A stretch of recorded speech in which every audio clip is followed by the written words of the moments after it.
तर या सुनावणी दरम्यान मुंबई हायकोर्टामध्ये काय युक्तिवाद झालेला आहे पाहूयात ग्राफिक्सच्या माध्यमातून।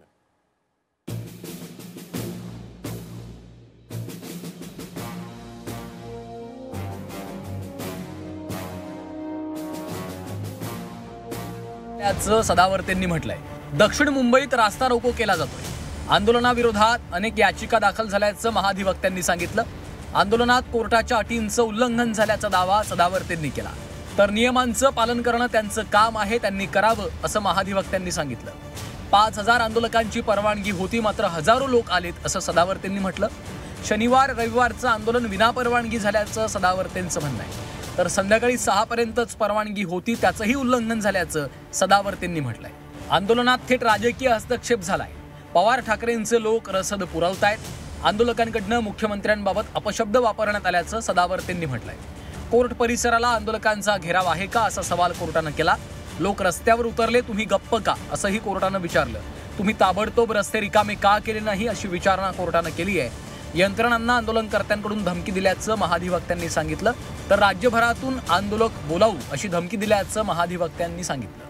आम्हाला जरांगेंच्या प्रकृतीची काळजी आहे असं कोर्टानं म्हटलंय। जरांगेंना उपचार घेण्यास आम्ही सांगू शकतो असं कोर्टानं म्हटलंय। आंदोलन आता हाताबाहेर गेलेलं आहे। मुंबईत कोट्यवधी लोक येतील अशी भाषा का वापरली गेली असं देखील कोर्टानं विचारलं। तर वानखेडे ब्रेबॉर्न स्टेडियम देण्यात यावं अशी मागणी वकिलांनी केली।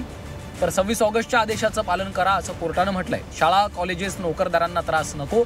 जरांगे वीरेंद्र पवारांना नोटीस द्या असं कोर्टानं म्हटलंय। तर या सगळ्या संदर्भात सविस्तरपणे बोलणार आहोत। आमचे प्रतिनिधी सीमा आढे आपल्यासोबत जोडल्या गेलेल्या आहेत। सीमा, हायकोर्टाने महत्त्वाचे निर्देश दिलेले आहेत। जे काही मराठा आंदोलक आहेत त्यांना सगळ्यांना हटवण्यास सांगितलेलं आहे, सोबतच ज्या गाड्या आहेत त्या देखील हटवण्यास सांगितलेलं आहे। आज पुन्हा एकदा सुनावणी पार पडू शकते। आज कोर्ट काय निर्देश देऊ शकते?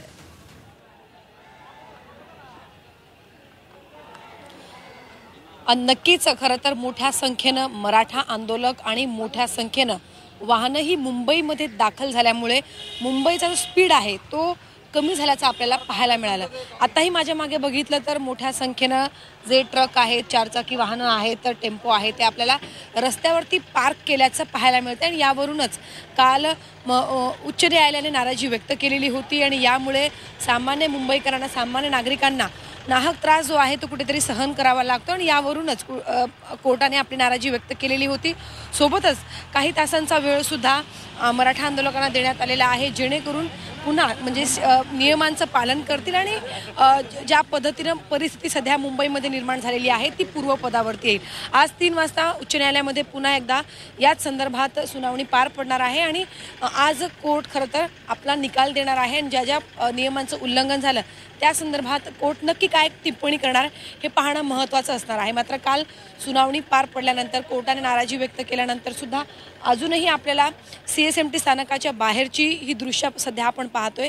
अजूनही मोठ्या संख्येनं गाड्या ज्या आहेत त्या मेन दक्षिण मुंबईतील CSMT स्थानकाच्या बाहेर पार्क केल्याचं पाहायला मिळतं आणि त्यामुळे जे मुंबईकर खरं तर याच रस्त्याने प्रवास करत असतात त्यांचा कुठेतरी खोळंबा झाल्याचं पाहायला मिळत आहे। कारण हा जो चौक आहे तो पूर्णपणे मागील 5 दिवसांपासून बंद करण्यात आलेला आहे आणि या मार्गावरची जी वाहतूक आहे ती ठप्प झालेली आहे। कारण मोठ्या संख्येनं वाहनं पार्क केल्यामुळे इतर जी वाहनं आहेत ती पुढे जाऊ शकत नाही। या दोन्ही लेन जे आहेत ते बंद करण्यात आलेले आहेत, त्यामुळे हा संपूर्ण जो मेन भाग आहे दक्षिण मुंबईतला तो बंद असल्यामुळे कोर्टाने नाराजी व्यक्त केलेलीच होती। मात्र इकडे लावण्यात आलेली जी वाहनं आहेत ती वाशी किंवा इतर भागांमध्ये पार्क करण्यात यावी असंही सांगण्यात आलेलं होतं। मात्र अजूनही ही वाहनं इथेच असल्याचं आपल्याला पाहायला मिळत आहे। वारंवार मनोज जरांगे पाटील सुद्धा मराठा आंदोलकांना आवाहन करतात की तुमची जी वाहनं आहेत ती मुंबई बाहेर लावा आणि तुम्ही ट्रेनने प्रवास करा। मात्र तरीसुद्धा वाहनं जी आहे ती अजूनही आपल्याला याच परिसरामध्ये पाहायला मिळतात। आपण पाहू शकतो सकाळची ही वेळ आहे, जेवण घेऊन काही वाहनं अजून मुंबईमध्ये दाखल होत आहेत। काही आंदोलकांशी काही वेळापूर्वी आम्ही बातचीत केली तर त्यांना विचारण्यात आलं की जी वाहनं आहेत ती काढली जात आहेत का इथून, तर त्यांचं असं म्हणणं आहे की इकडची वाहनं काढली जात नाही तर नवीन वाहनं खरं तर याच परिसरामध्ये दाखल होत आहेत। आमच्यासाठी जेवण ज्यांनी साहित्य, पाण्याच्या बॉटल्या ज्या पाठवलेल्या आहेत त्या आता नवीन नवीन गाड्या दाखल होतात असं त्यांचं म्हणणं आहे. त्यामुळे वाहनांची संख्या कमी होत नाहीये, तर उलट ती वाढत चाललेली आहे. आता आज कोर्टामध्ये सुनावणी पार पडल्यानंतर कोर्ट नक्की काय टिप्पणी करणार या संदर्भात, आणि त्यानंतर वाहनांची संख्या कमी होणार का, किंवा ज्या अटी शर्ती घातलेल्या आहेत त्या अटी शर्तींचं पालन होणार का, हे पाहणं महत्त्वाचं असेल. नक्कीच सीमा, धन्यवाद तुम्ही दिलेल्या सविस्तर माहितीसाठी.